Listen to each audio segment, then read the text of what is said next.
Bonjour, alors le but de la vidéo d'aujourd'hui, c'est de présenter en fait les outils pédagogiques et les interfaces graphiques qui s'appliquent à la comptabilité générale.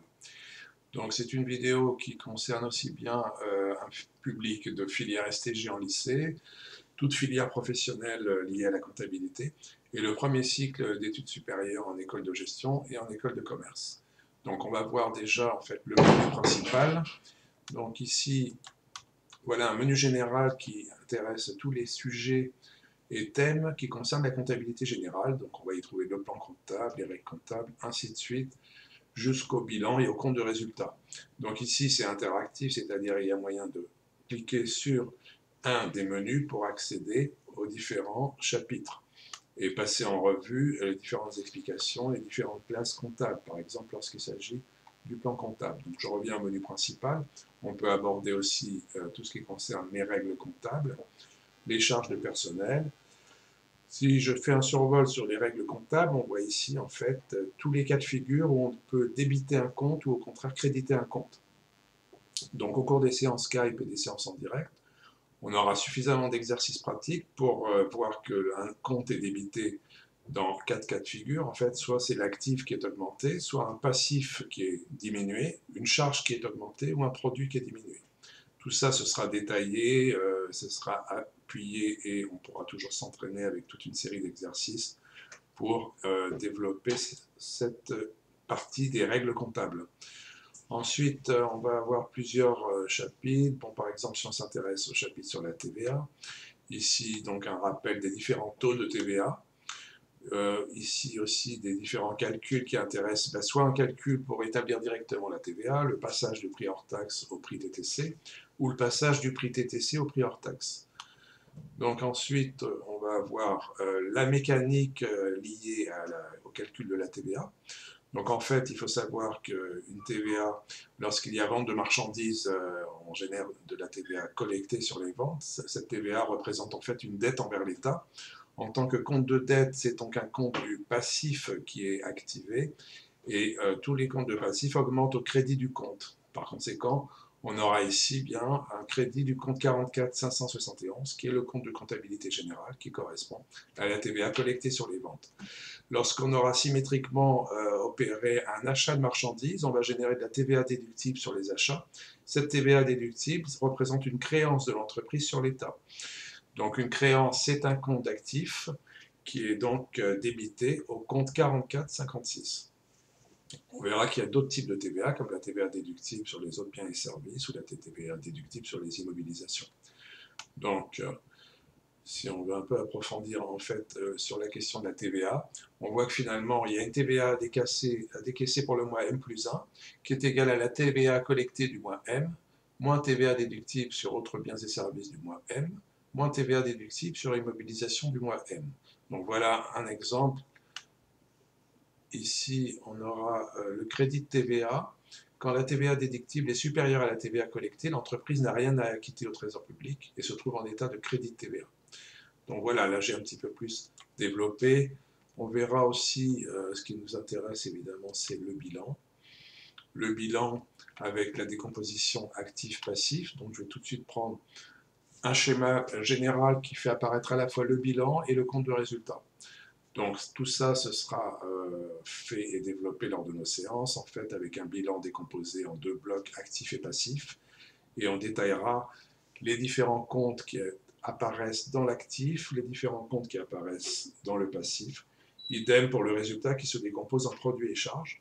Donc si on veut voir une vue un peu plus détaillée pour avoir l'allure d'une structure de bilan comptable, ça ressemble à ça, en fait, avec une partie active qui se décompose en actifs immobilisés, en actifs circulants. Dans l'actif circulant, on va retrouver les stocks, les créances, les valeurs mobilières de placement, les disponibilités, les charges constatées d'avance.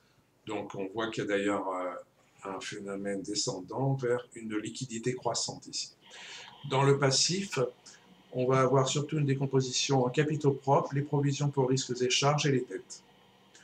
Voilà, donc on a aussi, on peut ici noter, puisqu'on est sur la structure de bilan comptable, qu'on a une approche patrimoniale du bilan qui peut être décomposée en actifs-passifs, mais une autre approche très pratique lorsqu'on a à écrire les opérations courantes en comptabilité, c'est d'observer les choses sous l'aspect fonctionnel du bilan, c'est-à-dire en le considérant des ressources et des emplois. Donc ça aussi, on verra dans les exercices d'application, comment avoir cette approche ressources-emploi qui est très pratique pour les opérations courantes. Alors, je reviens au menu principal. Donc, je vais aborder un survol aussi du résultat. Le compte de résultat, en fait, il s'agit d'établir la différence en fait, entre les produits et les charges. Si les produits sont supérieurs aux charges, on a un résultat bénéficiaire qui apparaîtra au crédit du compte 12. Si les produits sont inférieurs aux charges, on aura un résultat déficitaire qui apparaîtra au compte 12. Donc, comment ça se présente? Un compte de résultat, il est décomposé en charges et produits. On verra aussi que là, on a plusieurs subdivisions, les comptes de charges qui sont subdivisés en charges d'exploitation, charges financières, charges exceptionnelles. Ici, il ne s'agit pas de rentrer dans le détail, c'est juste un survol et une présentation de l'aspect interactif des vidéos et des diapositives entre elles. Donc, je reviens au menu principal. Ici, le compte de résultat, donc on a un petit peu survolé. On verra en fait qu'il y a à la fois des interfaces de questions-réponses, qui sont déjà connus de mes étudiants dans les autres cours mathématiques, physique et informatique. Donc ici, c'est un jeu de questions-réponses. Je vais désactiver cette interface. Et vous voyez que sur chaque ligne, j'ai la possibilité de lancer une question. À quoi ressemble un compte de résultat? Ici, j'ai un point d'interrogation qui me renvoie à la définition d'un compte de résultat et la possibilité de naviguer pour avoir plus d'informations ou plus de détails. Donc je reviens sur le menu principal ou sur les questions-réponses. Ici, donc, on va naviguer. Donc on voit qu'on peut très bien choisir une question parmi ces questions.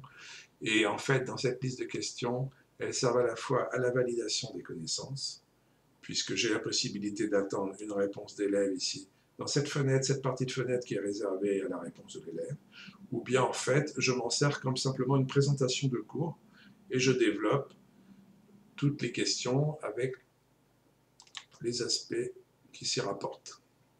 Donc ici, tout ce qui concerne les règles de fonctionnement des comptes, comme on avait un petit peu survolé tout à l'heure, et ici des exemples, justement, de cas pratiques. Donc si j'en prends un ici, un client qui paye par virement bancaire une somme de 10 000 € à l'entité alpha, il faut voir donc, en fait, c'est le poste banque qui augmente de 10 000 €, puisque c'est un actif qui augmente, c'est un débit, et le poste client qui diminue de 10 000 €, c'est un actif qui diminue, c'est un crédit.